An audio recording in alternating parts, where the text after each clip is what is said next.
ఏపీలో డిఎస్సీపై next political fight నడుస్తోంది. కర్నూలు జిల్లా ఆతోనిలోని వైసీపీ కార్యాలయానికి బీజేపీ ఎమ్మెల్యే వెళ్లడం కాకరేపింది. కర్నూలు జిల్లా ఆదోని పట్టణంలో హైడ్రామా జరిగింది. వైసీపీ కార్యాలయానికి వెళ్లి మెగా డీఎస్సీపై ఆ పార్టీ నాయకుల అనుమానాలు నివృత్తి చేస్తానంటూ రోడ్డుపైకి వచ్చి రచ్చరచ్చ చేశారు పార్థసారథి.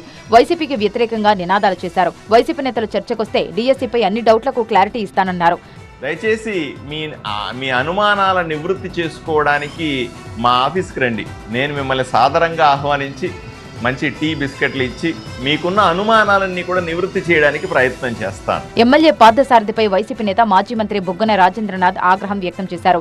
డీఎస్సీ నిర్వహించేది ప్రజాప్రతినిధులు కాదన్న విషయం పార్థసారథి తెలుసుకోవాలన్నారు. ఓ ఎమ్మెల్యే రోడ్డెక్కి ఇలా చేయడం కరెక్ట్ కాదన్నారు బుగ్గన. డీఎస్సీ పరీక్ష నిర్వహణలో ఒక ఆయనకే కాదు ఏ శాసనసభ్యునికైనా బాధ్యత ఎక్కడ వస్తుంది?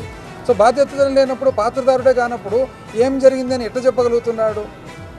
ఈ విధంగా ఛాలెంజ్ చేసి నేనే వస్తాను నేనే పెడతాను ఒక ఆషామాషిగా మామూలుగా ప్రతిరోజు బస్తీమే సవాళ్ళని అన్నికి రాదు కదా. మొత్తంగా డీఎస్సీ చుట్టూ నడుస్తున్న ఆదోని పాలిటిక్స్ ఇంకెంత దూరం వెళ్తాయో చూడాలి.